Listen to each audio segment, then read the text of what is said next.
AGS நண்பர்கள் எல்லாருக்கும் வணக்கம். இன்றைக்கி நம்ம என்ன பார்க்கலான்னு பார்த்தீங்கன்னா, அபுல் கலாம் ஆசாத். அவரை பற்றி இதுக்கு முன்னாடி டிஎன்பிசி எக்ஸாம்ஸில் ஐஎன்எம் டாப்பிக்கில் என்ன மாதிரி கொஷின்ஸ்லாம் கேட்டிருக்காங்க அப்படின்னு சொல்லிட்டு நம்ம ப்ரீவியஸ் இயர் கொஷின்ஸ் பார்க்கலாம். நம்ம சேனலில் பார்த்தீங்கன்னா டாபிக் வைஸ் நம்ம ப்ரீவியஸ் இயர் கொஷின்ஸ் அப்டேட் பண்ணி கொடுத்துட்ருக்கோம். நம்மளுடைய சேனல் சப்ஸ்கிரைப் பண்ணாதவங்க கொஞ்சம் சப்ஸ்கிரைப் பண்ணி ஃபாலோ பண்ணி வச்சுக்கோங்க. சரி, வாங்க பார்க்கலாம். ஃபர்ஸ்ட் கொஸ்டின் பாருங்கள், யாருடைய பிறந்தநாள் தேசிய கல்வி நாளாக கொண்டாடப்படுகிறது அப்படின்னு சொல்லி கேட்டிருக்காங்க. இதுக்கான ஆன்சர் பார்த்தீங்கன்னா ஆப்ஷன் டி, அபுல் கலாம் ஆசாத் இருக்கார் இல்லையா. அவருடைய பிறந்தநாள் தான் தேசிய கல்வி தினமாக கொண்டாடுறாங்க. இவர் தான் பார்த்தீங்கன்னா சுதந்திர இந்தியாவின் முதல் கல்வித்துறை அமைச்சர். அதனால தான் பார்த்தீங்கன்னா அவருடைய பிறந்தநாளை தேசிய கல்வி நாளாக கொண்டாடுறாங்க. இவருடைய பிறந்தநாள் என்னன்னு சொல்லிட்டு நீங்கள் கமெண்ட் பண்ணுங்கள். அடுத்து பாருங்கள், பகுத்தறிவு மற்றும் தேசிய சிந்தனைகளை பரப்புரை செய்ய 1912ஆம் ஆண்டு அல் ஹிலால் பத்திரிகையை ஆரம்பித்தவர் யார் அப்படின்னு சொல்லி கேட்குறாங்க. இதுக்கான ஆன்சர் பார்த்தீங்கன்னா ஆப்ஷன் டி, மௌலானா அபுல் கலாம் ஆசாத். கரெக்டாக பார்த்துக்கோங்க, அவருடைய பத்திரிகையை பார்த்துக்கோங்க. அல் ஹிலால் யாருடைய பத்திரிகைன்னு கேட்டாங்கன்னா மௌலானா அபுல் கலாம் ஆசாத் அவருடைய பத்திரிகை. எப்போ அது தொடங்கினார்னு பார்த்துக்கோங்க. 1912 தொடங்கியிருக்காரு. எதுக்காகன்னு பார்த்துக்கோங்க, பகுத்தறிவு மற்றும் தேசிய சிந்தனைகளை பரப்புறதுக்காக தொடங்கியிருப்பார். நம்ம சேனலில் பார்த்தீங்கன்னா ஆல்ரெடி அப்டேட் பண்ண வீடியோஸ் பிளேலிஸ்ட்டில் இருக்கும், நீங்கள் செக் பண்ணி பார்த்துக்கோங்க. அடுத்து பாருங்கள், பின்வரும் கூற்றினை கூறியவர் யார் அப்படின்னு சொல்லி கேட்குறாங்க. ஃபர்ஸ்ட் பாருங்கள், வன்முறை இல்லாமல் விடுதலை அடைந்து விட்டால் மிக நல்லது, இல்லை என்றால் தேசத்திற்கு படையை வைத்து அந்நியரை விரட்டும் உரிமை உண்டு அப்படின்னு சொல்லி யார் சொன்னது அப்படின்னு சொல்லி கேட்டிருக்காங்க. இதுக்கான ஆன்சர் பார்த்தீங்கன்னா ஆப்ஷன் பி, மௌலானா அபுல் கலாம் ஆசாத். அவர் தான் சொல்லியிருப்பார். அடுத்து பாருங்கள், கீழ்கண்ட கூற்றுகளில் மௌலானா அபுல் கலாம் ஆசாத் பற்றிய தவறான கூற்று எது அப்படின்னு சொல்லி கேட்டிருக்காங்க. தவறான கூற்று தான் கேட்டிருக்காங்க. சரிங்களா. மௌலானா அபுல் கலாம் ஆசாத் கல்கத்தாவில் பிறந்தார் அப்படின்னு சொல்லி கொடுத்துருக்காங்க. அது தவறு. அடுத்து பாருங்கள், இவர் விசான் உல் சித்திக் என்ற பத்திரிகையின் பதிப்பாசிரியர் ஆவார்.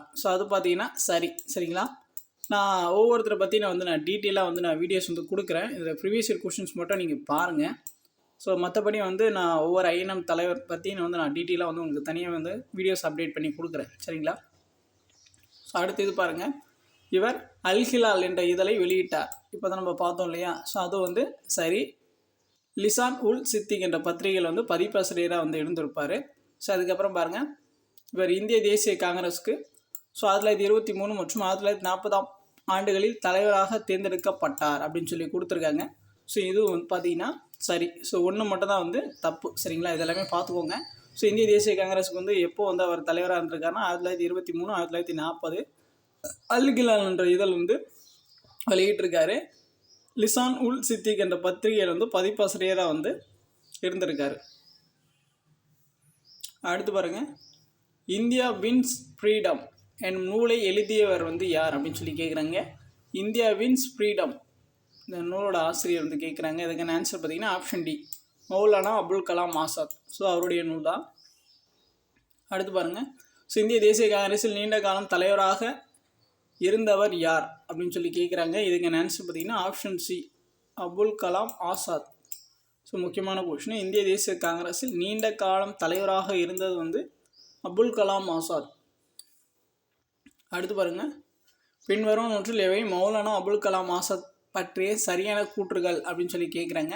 ஃபர்ஸ்ட் பாயிண்ட் பாருங்கள், மௌலானா அபுல் கலாம் ஆசாத் கிலாபத் இயக்கத்தில் முக்கிய பங்கு வகித்தார். இது பார்த்தீங்கன்னா சரிதான். சரிங்களா. அடுத்து பாருங்கள், முஸ்லீம் லீக்கின் கொள்கையை அவர் எதிர்த்தார். இது சரிதான். அடுத்து பாருங்கள், பிரிவினைக்கு அவர் மனம் ஆதரவு அளித்தார். அது தவறு. சரிங்களா. 1 2 மட்டும் சரி. அடுத்து பாருங்கள், அல் ஹிலால் என்ற வாராந்திர உருது பத்திரிகையை தொடங்கியவர் யார் அப்படின்னு சொல்லி கேட்குறாங்க. இப்போ தான் நம்ம பார்த்தோம் இல்லையா, அல் ஹிலால் இந்த பத்திரிகையோட ஆசிரியர் பார்த்தோம் இல்லையா. இதுக்கான answer option A, Maulana Abul Kalam Azad. அது எந்த மொழி பத்திரிகை அப்படின்னு சொல்லிட்டு பார்த்துக்கோங்க, உருது மொழி பத்திரிகை. சரிங்களா. அடுத்து பாருங்கள், 1916ஆம் ஆண்டில் சிறைவாசத்தின் போது எழுதப்பட்ட அப்துல் கலாம் ஆசாத்தின் வாழ்க்கை சரிதையின் பெயர் என்ன அப்படின்னு சொல்லி கேட்குறாங்க. இதுக்கான ஆன்சர் பார்த்தீங்கன்னா ஆப்ஷன் ஏ, தஸ்கிரா. அவருடைய சுயசரிதை நூல் அப்துல் கலாம் ஆசாத்துடைய சுயசரிதை நூல் வந்து எதுன்னு கேட்டாங்கன்னா தஸ்கிரா. ஸோ எப்போ எழுதினார்னு பார்த்துக்கோங்க, 1916 சிறையில் இருக்கிறப்ப எழுதியிருக்காரு. அடுத்து பாருங்கள், அல் ஹிலால் என்ற வார செய்தித்தாளை ஆரம்பித்தவர். ஸோ இதே தான் பார்த்தீங்கன்னா ரிப்பீட் ஆகிட்டே இருக்குது. ஸோ இதுக்கான ஆன்சர் பார்த்தீங்கன்னா ஆப்ஷன் டி, அபுல் கலாம் ஆசாத். அடுத்து பாருங்கள்,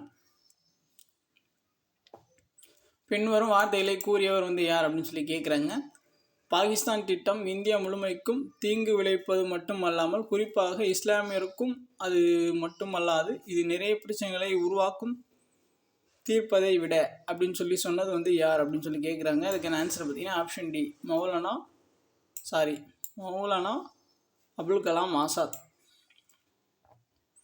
அடுத்து பாருங்கள், ஆகஸ்ட் கொடையை இந்திய தேசிய காங்கிரஸ் மற்றும் முஸ்லீம் லீக் ஏற்க மறுத்த நிலையில் என்னுடைய சகாக்களை கலந்தாலோசிக்காமல் ஆகஸ்ட் கொடையை நான் நிராகரிக்கிறேன் மேற்கூறிய கூற்றை கூறியது வந்து யார் அப்படின்னு சொல்லி கேட்குறாங்க. ஸோ இதுக்கான ஆன்சர் பார்த்தீங்கன்னா ஆப்ஷன் டி, மௌலானா அபுல் கலாம் ஆசாத். அடுத்து பாருங்கள், தர்ஜீமன் குர்ஆன் என்ற மிக சிறந்த படைப்பினை உருவாக்கியவர் வந்து யார் அப்படின்னு சொல்லி கேட்குறாங்க. ஸோ இதுக்கான ஆன்சர் பார்த்தீங்கன்னா ஆப்ஷன் சி, மௌலானா அபுல் கலாம் ஆசாத். பார்த்துக்கோங்க, தர்ஜீமன் குர்ஆன் இதை வந்து யார் உருவாக்குனது தான் கேட்குறாங்க அந்த படைப்பை. ஸோ மௌலானா அபுல் கலாம் ஆசாத். இது பார்த்திங்கன்னா குர்ஆனின் அரபு மொழியிலிருந்து உருது மொழிக்கு செய்யப்பட்ட மொழிபெயர்ப்பு தான் அது. ஸோ கரெக்டாக பார்த்துக்கோங்க, இது எந்த மொழியிலிருந்து எந்த மொழிக்கு வந்து மொழிபெயர்ப்பு செஞ்சுருக்காங்கன்னு பார்த்துக்கோங்க. அரபு மொழியிலேருந்து ஸோ உருது மொழிக்கு மாற்றப்பட்டது தான் வந்து தர்ஜீமன் குர்ஆன். அடுத்து பாருங்கள், ஸோ 1923 இளம் வயதில் இந்திய தேசிய காங்கிரஸின் தலைவராக தேர்ந்தெடுக்கப்பட்ட நபரின் பெயரை குறிப்பிடுக. இப்போ தான் பார்த்தோம் இல்லையா, 1923 அப்புறம் 1940. இப்போ ஏதோ ஒரு ப்ரீவியஸ் இயர் கொஷினில் நம்ம பார்த்தோம் இல்லையா, சேம் 2 இயரில் வந்து தலைவராக வந்து இவர் தேர்ந்தெடுக்கப்பட்டார் அப்படின்னு சொல்லி நம்ம பார்த்துருந்தோம். ஸோ யார் நமக்கு தெரியும். இதுக்கான ஆன்சர் பார்த்தீங்கன்னா ஆப்ஷன் பி, அப்துல் கலாம் ஆசாத். பார்த்தீங்கன்னா இளம் வயதில் இந்திய தேசிய காங்கிரஸின் தலைவராக தேர்ந்தெடுக்கப்பட்டவர். ஸோ தேர்ந்தெடுக்கப்பட்ட ஆண்டு 1923 பார்த்துக்கோங்க. அடுத்து பாருங்கள், பெண் வருபவர்களில் யார் அல் ஹிலால் என்னும் வார பத்திரிகையை வெளியிட்டது. பார்த்தீங்கன்னா இதே கொஷினை கிட்டத்தட்ட 4 டைம் 5 டைம் கேட்டாங்க. ஸோ இதுக்கான ஆன்சர் பார்த்தீங்கன்னா ஆப்ஷன் ஏ, அபுல் கலாம் ஆசாத். அல் ஹிலால் பத்திரிகை வந்து அபுல் கலாம் ஆசாத். ஸோ அவ்வளோதான் வந்து அபுல் கலாம் ஆசாத் பற்றி உங்களுக்கு கேட்ட கொஷின்ஸ் தான் எல்லாமே கொடுத்தாச்சு. ஓரளவுக்கு வந்து உங்களுக்கு ஐடியாஸ் வந்து கிடச்சிருக்குன்னு நினைக்கிறேன்.